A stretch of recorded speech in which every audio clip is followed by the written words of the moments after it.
Hello friends, ইংরেজি একটি আন্তর্জাতিক ভাষা।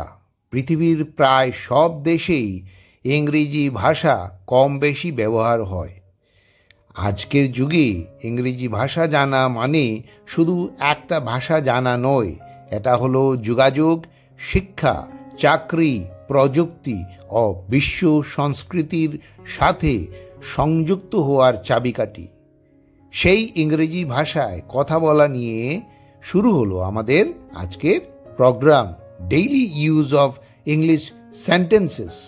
এমন সব ইংরেজি বাক্য যা আমরা প্রতিদিনের জীবনে নিয়মিতভাবে ব্যবহার করে এই ইংরেজি ভাষা শেখার ক্ষেত্রে এগিয়ে যেতে পারি। যেমন কথা বলার সময়, প্রশ্ন করার সময়, কিছু অনুরোধ জানাতে বা নিজের অনুভূতি প্রকাশ করতে ইত্যাদি। এই বিষয়ে আলোচনা আজ থেকে শুরু করছি, যা কয়েক পার্টে এক এক করে আমরা এগিয়ে যাব। তো চলুন ফ্রেন্ডস, আজকে আমরা এই ইংরেজি সেন্টেন্সগুলো নিয়ে আলোচনা করি। Daily use of English sentences with Bengali meaning, মানে আমাদের প্রাত্যহিক জীবনের ইংরেজি বাক্যগুলো এবং তার সাথে এই ইংরেজি বাক্যগুলোর বাংলা অর্থ। দেখুন, এখানে যতগুলো সেন্টেন্স আছে, প্রায় 20টা সেন্টেন্স আছে, মানে 20টি সেন্টেন্স আছে। এই 20টা সেন্টেন্সে প্রত্যেকটি প্রেজেন্ট টেন্সে আছে। আবার প্রত্যেকটি সেন্টেন্সের মধ্যে দেখবেন অক্সিলারি ভার্বে মার্ক করা আছে, মানে আন্ডারলাইন করা আছে। আর যেগুলো সেন্টেন্সে অক্সিলারি ভার্ব নেই, এতে আন্ডারলাইন করা নেই। তো যেগুলো সেন্টেন্সে অক্সিলারি ভার্ব নেই সেগুলো হবে সিম্পল প্রেজেন্ট টেন্স বা প্রেজেন্ট ইনডিফিনিট টেন্স। চলুন আমরা শুরু করি এক এক করে। 1 নম্বর হলো হাউ আর ইউ, তুমি কেমন আছো। এখানে অক্সিলারি ভার্ব আর আছে। 2 নম্বর আই অ্যাম ফাইন, আমি ভালো আছি। এখানেও অক্সিলারি ভার্ব এম আছে।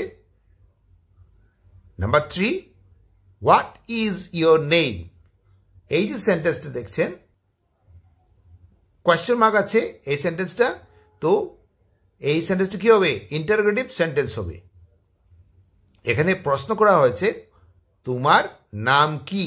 What is your name. এরপরে আসছে মাই নেম ইজ রাহুল, আমার নাম রাহুল। তো এই সেন্টেন্সটাও প্রেজেন্ট টেন্সে আছে। আর এই সেন্টেন্সের অক্সিলারি ভার্ব হলো is. 5 number, number 5, where are you going, তুমি কোথায় যাচ্ছ। এখানেও কোয়েশ্চেন করা হয়েছে, এটাতেও। তো এই সেন্টেন্সটাও কি হবে? এই সেন্টেন্সটাও ইন্টারোগেটিভ সেন্টেন্স হবে। নাম্বার 6 বা 6 number, I am going home, আমি বাড়ি যাচ্ছি। এখানেও অক্সিলারি ভার্ব আছে am. Number 7, what are you doing, তুমি কি করছো। এখানেও কোয়েশ্চেন মার্ক দেওয়া আছে, এটা ইন্টারোগেটিভ সেন্টেন্স, এটা প্রশ্ন করা হয়েছে। নাম্বার 8, আই অ্যাম স্টাডিং, আমি পড়াশোনা করছি। নাম্বার 9, প্লিজ হেল্প মি, অনুগ্রহ করে আমাকে সাহায্য করো। এখানে একটা মজার জিনিস হলো, প্লিজ হেল্প মি, এখানের মধ্যে কোনো অক্সিলারি ভার্ব নেই, কিন্তু এটাও প্রেজেন্ট টেন্সে পড়েছে। এটা সিম্পল প্রেজেন্ট টেন্স বা প্রেজেন্ট ইনডিফিনিট টেন্সে হবে।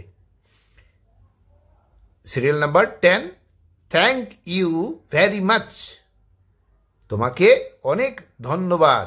এটাও ঠিক সেভাবেই, এখানেও অক্সিলারি ভার্ব নেই, এটাও প্রেজেন্ট ইনডিফিনিট টেন্সেই হবে।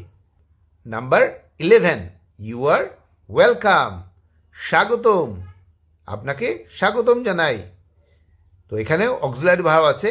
আর serial number 12, I don't understand, আমি বুঝতে পারছি না।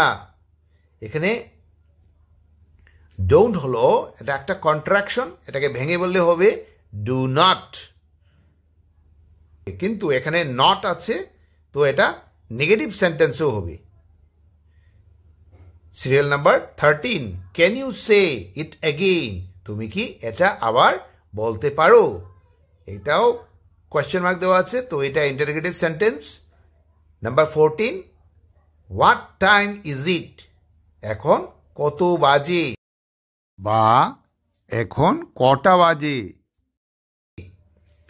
তো এটাও কোয়েশ্চেন মার্ক দেওয়া আছে, ইন্টারোগেটিভ সেন্টেন্স।